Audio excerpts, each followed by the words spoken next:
Hey everybody, welcome back to Excel 10 Minute Leaders Live. My name is Graham Brown. We are live in the studio with Christina Eanes, who happens to be a former FBI violent crime analyst and senior manager.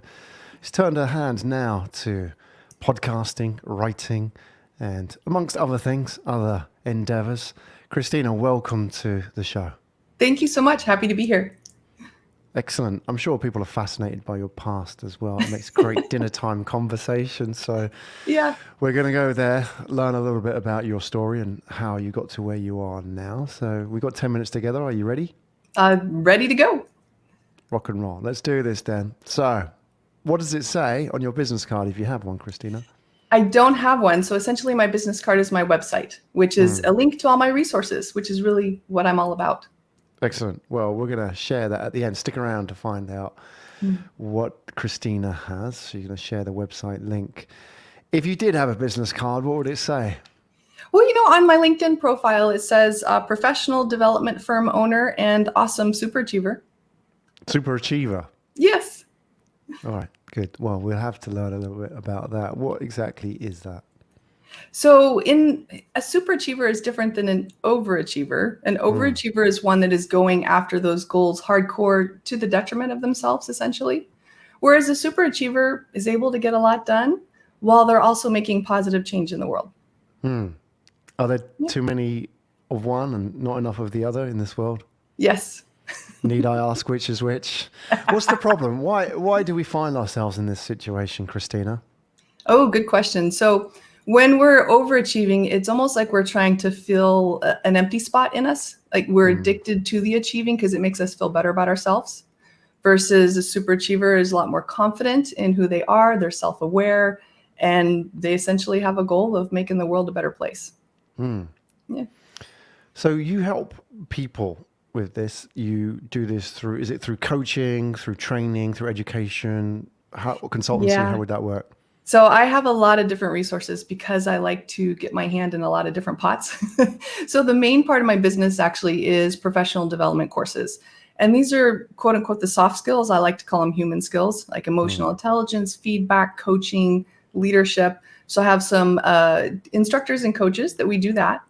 And then the other part of we'll call it my soul fulfilling part. Well, it's all soul fulfilling, but this is extra soul fulfilling part of the business is I have a podcast, Quit Bleeping Around, a YouTube channel that gives free resources on all of this stuff, human skill related, a book on being super productive.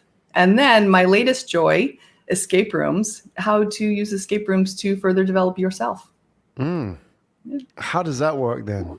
Escape rooms and self-development. Oh my goodness. So my husband and I are addicts. We've done, I think at this point, 520 520? in 20 countries in 22 states. Yeah, Are we're a these little all addicted. physical escape rooms? Because I know Yeah, you can some get of the them are apps and the physical. games. Most of them are physical. Some of them are like during COVID, we would actually do escape rooms via Zoom. So someone would be in the room and we'd tell them what to do for us. Oh, wow. Yeah, That's fun. humans are That's a whole genius new, in this area. yeah, that's a whole new challenge in itself, getting somebody Yeah. to follow instructions. Yeah. So But we what is the found, appeal of oh escape yeah, rooms? we I'm just found as we curious. were doing them, we learned a lot about ourselves, right? So, and especially emotional intelligence, because when you get in there and you want to get through, the emotions can pop up, right? So we learned a lot about perception. We learned a lot about emotional intelligence and communication in ourselves. And I go over those, well, there's 60 different lessons in the book, but those are the main areas that we learn about ourselves.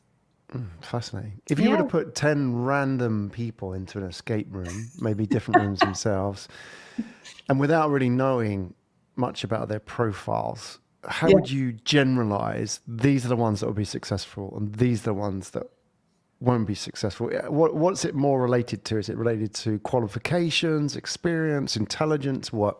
No, none of those actually, believe it or not. So actually I have been in a room with 10 random people because in the US, they like to, well, pre-COVID, they would book you with anyone in the time slot. And so I have been in this situation a few times. And it's fascinating watching those that play well with others in the sandbox, if you will, are the ones that are going to be more successful. I've seen those that like take the lead and they like direct people and a lot of hurt feelings and stuff and usually not getting out in those situations. But the people who play well with others, essentially, who are more emotionally intelligent, tend to be more successful. And we find that in the workplace too. Yeah, absolutely. Yeah. The parallels are there. Yeah. Generalizing as well now, 10 men versus 10 women. Is there any, I know we're in dangerous territory now, but I feel, Actually, I wonder how they yeah, play out against each other. that would be an interesting study. But I have found it depends on the person. So I have been in rooms with people with very strong personalities of both genders who were very bent on winning instead of let's get through this together and have fun. So I haven't found anecdotally gender issues, but I do know that there tend to be more women who are emotionally intelligent than men. Research studies have shown. Yeah. And we But see not that a huge reflected difference. we look at the world today and leadership and how that you've seen some great examples of female leaders who have responded to crisis. And I guess the parallel with an escape room is that there isn't a defined set of rules here. There isn't a clear answer. Exactly. And in fact, it's not about the biggest, loudest stepping up and telling people what to do. It's about actually working collectively and consensually as well. Yeah. And so I can imagine women are probably slightly more aligned towards that kind of outcome. Yeah, that makes sense. Okay. All right. Well, away from the political hot potato that is men versus women, and on to, I'm curious about your past as well. And, you know, you write that you're a former FBI violent crime analyst as well. Where's the sync? I can see maybe with the escape rooms for sure, but with self-improvement and advising people and helping people and being a super achiever as well. I don't know what kind of mindset you need to be good at being a violent crime analyst at the FBI. Yeah, so it's interesting because it does seem like completely different worlds, right? But there is an underlying theme in my life, essentially. I've always been in some form of training or presenting, either if it was on the side. When I was an analyst, I taught college as well, online. So there's always been that link. And then with the violent crime analysis, it's puzzles, right? So it's solving puzzles. And most of my job was working with police officers and detectives and agents around the world, essentially. So getting them to trust you and submit their cases so you can help them, a lot of emotional intelligence in that as well, and leadership. So it was almost like a natural progression from there. Absolutely. Yeah. The puzzle solving part I can see as well. And it's not a puzzle you can solve on your own. Yeah. And you have to, I imagine also a big part of this is we have blind spots, don't we, when we work in teams, and how you see that play out, for example, in solving a puzzle, whether it's an escape room or solving a crime or analyzing a complex problem of sorts, is we have these personal blind spots. And if we're good at something, we're more likely to have blind spots, aren't we? And how that plays out as well with individuals in business and their professional sphere as well. What do you see from your perspective, bringing this knowledge of being a violent crime analyst and an escape room analyst, if I can call it that, and then helping people? Like, what do you see to be the common challenges that people have in dealing with work and life and professional career? Well, I love that you brought up blind spots, because the common problem is self-awareness. Whether people don't take the time to grow themselves and be more self-aware, or they don't want to because they're afraid of what they're going to find.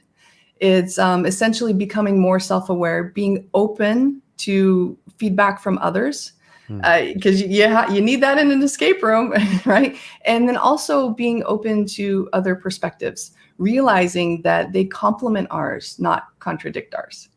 So self-awareness, I think, would be the key skill for anyone to have, the meta skill, essentially. How do you improve, refine, practice that? Because it doesn't, not something you can say, right, today I'm going to become more self-aware. Yeah. How does it work? Yeah, so it does take time, right? So a lot of reading about, like, I love to read, how does my brain work? How is it getting in my way? Taking assessments, getting feedback from others, getting coaching, really paying attention to when you interact with others. Did it work? Did it not work? What went well? What can I try differently? So it's a whole journey. And as we grow, we need to even become more self-aware of who that new person is. But really challenging yourself, getting outside of that comfort zone, where it's uncomfortable, not when you're in the panic zone, right? But where it's a little uncomfortable, That's where we grow. So making sure that you're in that area when you're learning about yourself, interacting with others, the more that we can, because we learn more about ourselves through our relationships, and realizing it's a marathon, not a sprint. Not a sprint. Yeah, absolutely. Yeah. That's great advice, Christina. I'm sure those that are following along, watching this or listening, may be interested to hear more about you. Where do we go to learn about Christina Eanes? Oh, thank you. So ChristinaEanes.com. I have links to everything, my podcast, the 3 books, blog, YouTube channel, course descriptions, all of that, one place, ChristinaEanes.com. Fantastic. There you go, folks. The call out. Go and find out about Christina and her work. There's plenty of content there. Christina, thank you so much for joining us today. I really enjoyed that. Oh, thank you. My pleasure.